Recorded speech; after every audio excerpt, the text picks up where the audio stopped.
उधर चुगलखोर को किसान के यहाँ मुलाजिम हुए 6 माह बीत चुके थे, यानी 6 माह गुजर चुके थे। और अब उसका दिल चाह रहा था कि किसी से किसान की कोई चुगली खाए। वो 6 माह से अब तक अपनी आदत पर जबर किए हुए था, यानी अपनी इस आदत पर उसने काबू पाया हुआ था।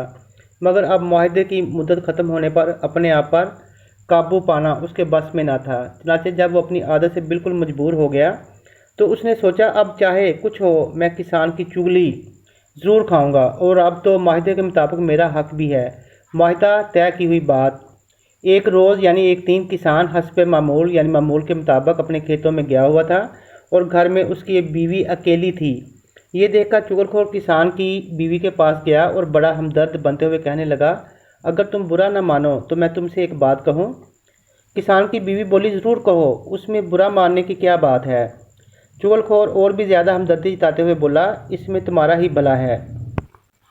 ये सुनकर किसान की बीवी को कुछ शक सा हो गया। उसने दिल में सोचा, हो ना हो कोई ख़ास बात ज़रूर है।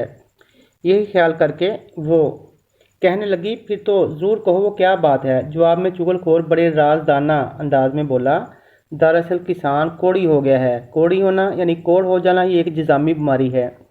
उसने अपनी ये बीमारी अब तक तुमसे छुपाए रखी है। कोढ़ी हो गया है? किसान की बीवी ने चौंक कर पूछा, यानी हैरान होकर पूछा।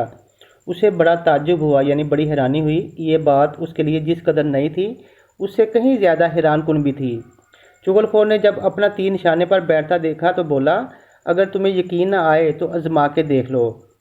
अब तो किसान की बीवी भी सोच में पड़ गई। उसने दिल में सोचा, हो सकता है मुलाजिम ठीक ही कह रहा हो, भला उसको मुझसे ऐसा झूठ बोलने की क्या ज़रूरत है। लिहाजा उसने जल्दी से पूछा, मगर मैं कैसे आजमाऊँ। चुगलखोर झट से कहने लगा, यानी जल्दी से कहने लगा, इसमें क्या मुश्किल है। फिर उसने उसे समझाते हुए कहा, जो आदमी कोढ़ी हो जाए उसका जिस्म नमकीन हो जाता है। अगर तुम ये जानना चाहते हो कि किसान कोढ़ी हो गया है या नहीं तो किसान के जिस्म को ज़ुबान से चाट कर देख सकती हो। किसान की बीवी को चुगलखोर की ये तजवीज़ पसंद आई, यानी उसने ये बात उसको बहुत अच्छी लगी। उसने सोचा उससे नौकर के झूठ सच का पता चल जाएगा। उसने कहा, अच्छा, कल जब मैं किसान का खाना लेकर खेतों में जाऊंगी तो किसान के जिस्म को चाट कर ज़रूर देखूंगी।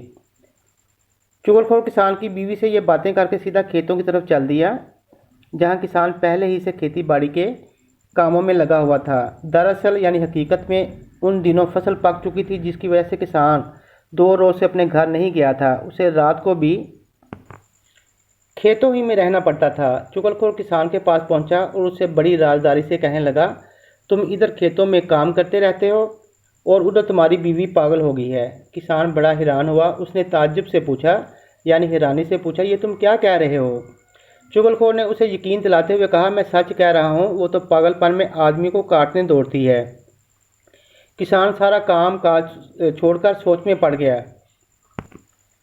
उसने अपने दिल में सोचा, नौकर ठीक ही कह रहा होगा, भला उसे किसी किस्म का झूठ बोलने की क्या पड़ी है। हो सकता है मेरी बीवी वाकई पागल हो गई हो। पागल होना यानी दिमागी बीमारी हो जाना, दिमागी हालत का दुरुस्त ना रहना। चुगलखोर ने जब किसान को इस तरह शशोपंज में यानी हैरानी में मुब्तला देखा तो बोला, अगर तुम्हें मेरी बात पर यकीन नहीं तो कल जब वो खाना लेकर आए उस वक्त देख लेना। उस पर किसान कहने लगा, हाँ ये ठीक है, आज रात तो मुझे खेतों ही में रहना है, कल जब वो खाना लेकर आएगी तो देख लूँगा। चुगलखोर ने जब ये जान लिया कि किसान उसकी बातों में आ गया है तो वहाँ से चला आया और किसान के सालों के पास पहुँच गया।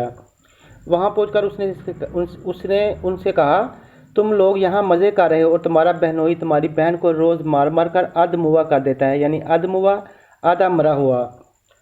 वो उसे इस जालमाना तरीके से मारता है, यानी इस जुल्म वाले अंदाज से मारता है कि मैं बयान नहीं कर सकता।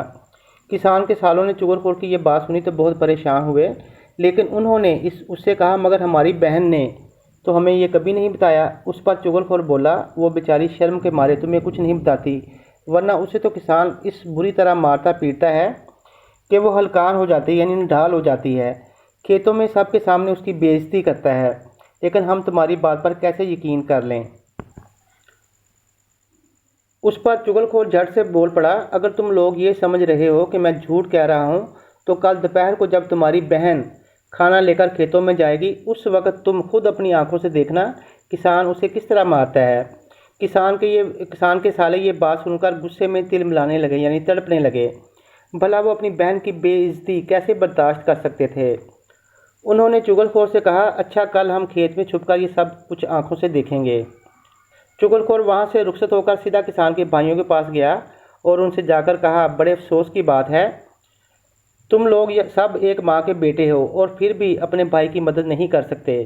किसान के भाइयों ने उससे ताज्जुब से पूछा, क्या हुआ, ये तुम क्या कह रहे हो, हम किसी की मदद नहीं करते, हम किसकी मदद नहीं करते। उस पर चुगलखोर ने रूहान सा मुंह बनाकर जवाब दिया, रूहान सा यानी रोने वाला, तुम्हारा भाई सख्त मुसीबत में गिरफ्तार है, उसके साले हर चौथे रोज़ आकर उसे ज़दोकोब करते हैं यानी मारते पीटते हैं, और एक तुम हो कि तुम्हें उसकी खबर तक नहीं यानी इतला नहीं। किसान के भाई ये सुनकर परेशान हो गए और कहने लगे, मगर हमारे भाई ने तो कुछ नहीं बताया। चुगलखोर बोला, वो तुमसे क्या कहे, बेचारा अपनी शराफत की वजह से कुछ नहीं कहता और खामोशी से ये बेइज्जती बर्दाश्त कर लेता है। जवाब में भाई कहने लगे, हमें तो तुम्हारी बात पर यकीन नहीं आ रहा। ये सुनकर चुगलखोर ने कहा, अगर तुम लोगों को मेरी बात का यकीन नहीं तो कल दोपहर को आकर अपनी आंखों से ये सब कुछ देख लेना कि किस तरह किसान के साले उसे मारते हैं। आज आपकी डायरी सबक चुगलखोर की रीडिंग और अल्फाज मानी हैं, इनको अच्छे तरीके से याद कीजिए। शुक्रिया।